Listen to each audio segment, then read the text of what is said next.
Hi everybody, this is Arkady Frekhtman, a New York City personal injury trial attorney, and today we're coming back to you with Top Verdicts, our series about large multi-million-dollar verdicts this year, 2022, the best of the year.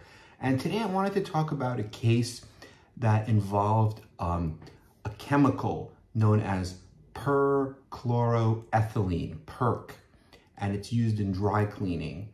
And this lawyer took on a case, even though he didn't know much about environmental law. He went outside his comfort zone and he hit it big. He got a verdict of $4 million for compensation. And then there was a punitive damages trial, exemplary damages, and he got $56 million more for punitives for a total of $60 million. So let me tell you about this case. It was known as Modesto, the city of Modesto against Dow Chemical. And the lawyer represented the city. And what the city was trying to do was just to recoup the costs that they had to clean up because of this chemical. So what is this chemical? PERC, or perchloroethylene, is a chemical used in dry cleaning. And so I guess Dow Chemical would sell this PERC to various dry cleaners, and 25 different sites in California were involved. And so when this chemical gets dumped, and it was being dumped, you know, it either leaks, or there are vapors that escape, or it could seep into the ground, and it's heavier than water, so it won't just dissolve, it'll remain there, and then the vapors could come out of the ground, and it's very, very toxic, and it actually is a carcinogen. It's a very dangerous chemical. So from 1955, that's when the dumping started, and it continued for 70 years. And, you know, when he took on this case, he didn't really know much about environmental law. He's a very nice guy. I actually know this lawyer. I met him in person, and he tries a lot of personal injury cases like me. And he has offices, I believe, one on the West Coast and one on the South or the East Coast as well. And he's a very good lawyer, very good trial lawyer. But he got this case from another lawyer, and, you know, and even though he didn't know much about environmental law, he stepped outside his comfort zone. Even though he was scared, he took on the case. And, you know, it just goes to show that you have to take risks in order to reap rewards. And so when he took on the case, there were 500,000 pieces of paper that he had to review. And like I said, he didn't know anything about environmental law. So he asked himself, well, am I scared? Yes. But, you know, he had to do it, and he stepped outside his comfort zone. And he realized that this chemical, doing his research, it never goes away. It's like a forever chemical. It stays there, and it gets dumped down the drain. It seeps into the ground, into the water table. And all the city of Modesto was trying to do was recoup its cleanup costs from Dow Chemicals, because there was like 40 years worth of costs that they expended for cleaning up. And, you know, and why shouldn't they get their costs back? They didn't create this chemical. They didn't put this chemical into the ground. So it made sense. And what he did was he said, you know, I can't spend, you know, 8 or 10 hours a day studying this stuff because I just got this case, but let me spend like, you know, 30 minutes a day. Let me spend 20 minutes a day, and let me just be consistent. And that's what he did, and he learned this material. And he also realized through using focus groups that the jurors are just, you know, 6 people or 12 people from the community in California. And I believe this case was tried in San Francisco in state court.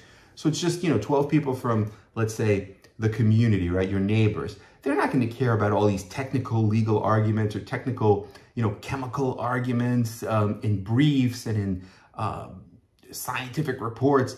Well, they had basic questions. They had questions like, well, what is this PERC, this PCE, this perchloroethylene? What is it? How long does it last? What is the cost to make it? What's groundwater? You know, they had basic questions, and he was answering those questions.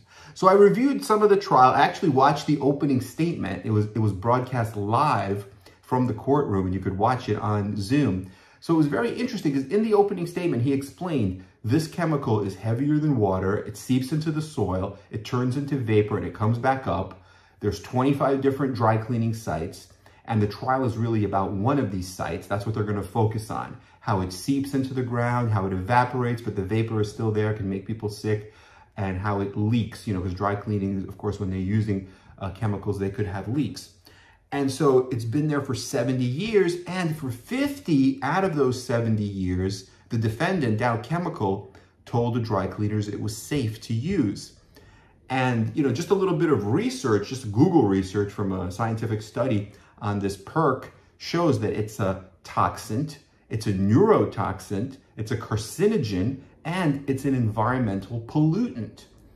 And, he explained that the standard is more likely than not. It's not like beyond a reasonable doubt. Like in a criminal case, he doesn't have to prove that. And I think he used the O.J. Simpson trial as an example because they had both. They had the criminal trial and they had the civil trial. They lost the criminal trial, but they won the civil trial. Because of the civil trial, all you have to prove is more likely true than not true, more likely than not. 51 to 49, right? The greater weight of the evidence. And he said, look, this perk, this chemical, has been tested. When it was tested on fish, it killed the fish. When it was tested on animals, it killed animals. This thing corrodes metal and it's used as a degreaser. But Dow Chemical is now saying, well, we haven't done all the tests. It's never been tested on humans, so we don't know if it's safe or not. And he kind of made fun of that argument. He said, come on, how can you even say that? The reason it's not being tested on humans is because it's unethical. It's killing animals, it's killing fish. Come on, it corrodes and degreases metal. This is really serious stuff. How can you even argue that you don't know if it's safe or not?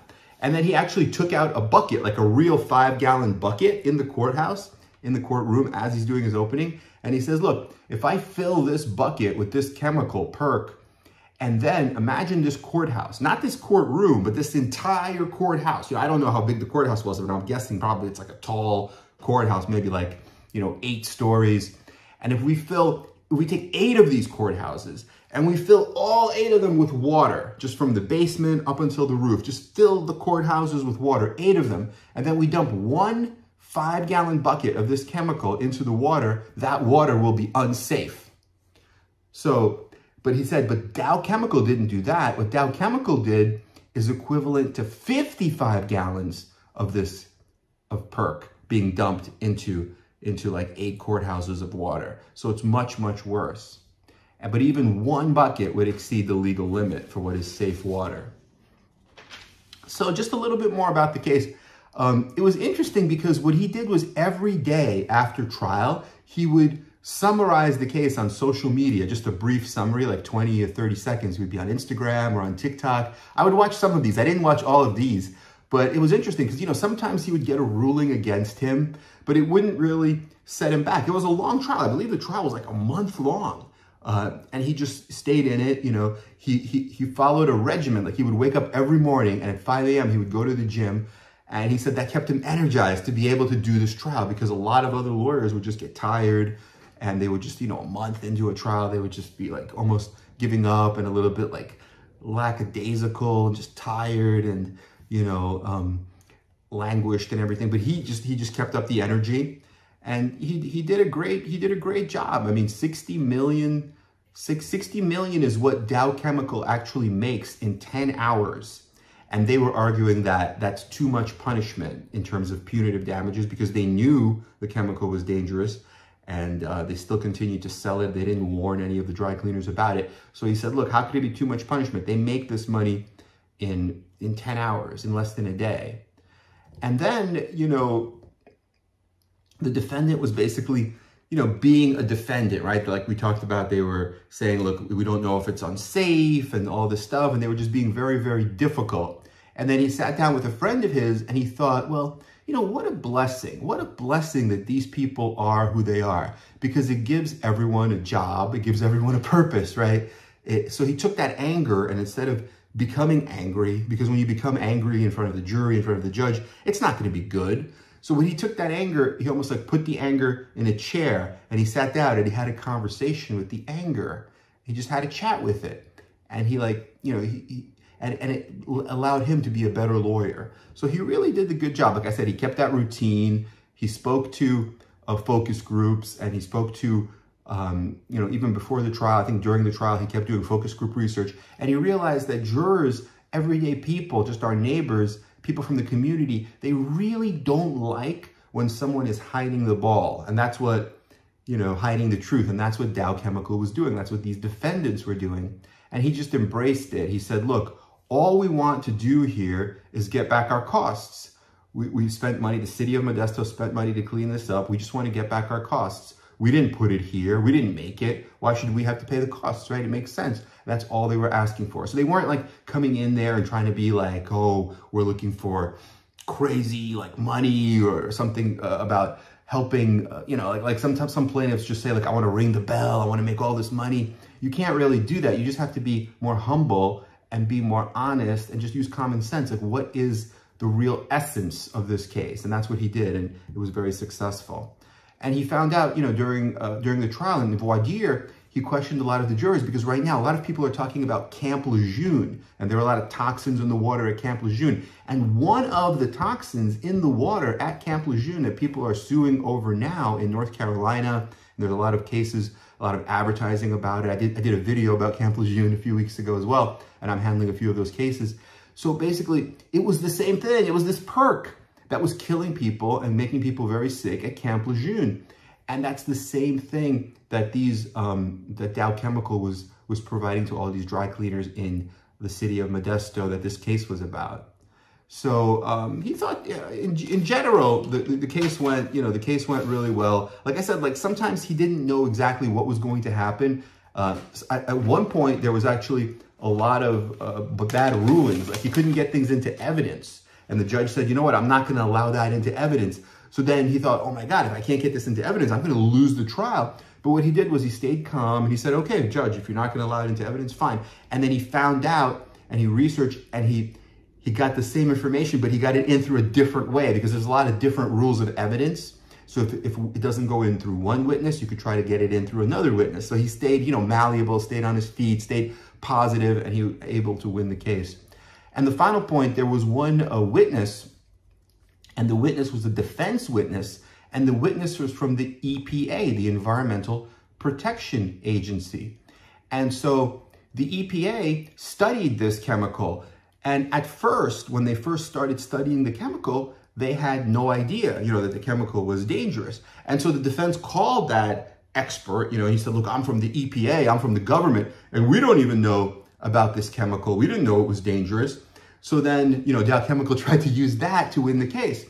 And so he went up on cross-examination, the plaintiff's lawyer, and he said, look, how long has the EPA known about this chemical? And how long did it take you to figure out that this chemical, PERC, is dangerous? And he said 3 years, right? 3 years. Now, and the EPA has to deal with a lot of different things, right? Not just this one chemical. They have to deal with a lot of pollution, maybe toxic water. They have to deal with smog, just like thousands of different issues. And you figured it out in 3 years. But Dow Chemical is a huge company. They make $500 billion in sales. And they had no clue about this danger for 70 years? How could that be? So he kind of really scored some points on cross-examination by making that argument. And then finally, he said that the defense, the entire Dow Chemical, what they were doing is they were basically telling people how to think and how to live. And you can't do that, right? That's kind of like what we talked about before. You just have to be open, you have to be honest, and you have to be in the moment. And he was just saying, look, we're not telling you what to think, and we're not asking for anything greedy. We're not trying to win any kind of lottery or ring any kind of bell. We're just saying, look, we just want, we had to, as the city, we had to pay for this. It's you guys are the taxpayers, right? It's your city. You live, actually the trial was in San Francisco, but people understand, like, we live in this city, they live in that city, so they could make the connection. And he said, look, you guys live in the city. Why do you have to pay for something that they did, right? They made it, they dumped it. It doesn't make sense. So he wasn't like overly greedy or overly aggressive. And I think that's why they got a great result. So 60 million, another big verdict. So yeah, they just keep on coming this year in 2022. Okay, everyone, hope this has been helpful. Let us know what questions you have. Please like and subscribe to our channel. Please ask us questions and drop us comments, because we're doing the other series as well, where we listen and we actually read your questions live, and then we answer your questions, and we do videos about that. So you could either hop on live if we go live, or if we do a recorded one, then we'll just read the questions from the comments section of our YouTube. Okay, everyone, have a great day. Thank you for watching. Let us know how we can help you. You could always text me at 347-566-9595. I'll definitely text you back. We could schedule an appointment for a consult. It's always free of charge. Just let me know the facts and the injury information, and what your question is, just your name, phone number, and just a brief, like 1 or 2 sentences of the facts and the injury or the symptoms. And I'd be happy to just give you a consultation. If you need an attorney in a certain city, let me know what city. I know a lot of the best attorneys, maybe like one of these guys who won one of these big, 60 or even $100 million cases. If not, then, if it's in New York, I could handle it myself. If it's in another city, I could partner up with somebody or just let them handle it, but I could provide you a recommendation. And, I don't mind doing that. I love helping people. It's all about helping serious injury victims and their families. Okay, everyone, have a great day, and we will talk to you very soon. Bye-bye.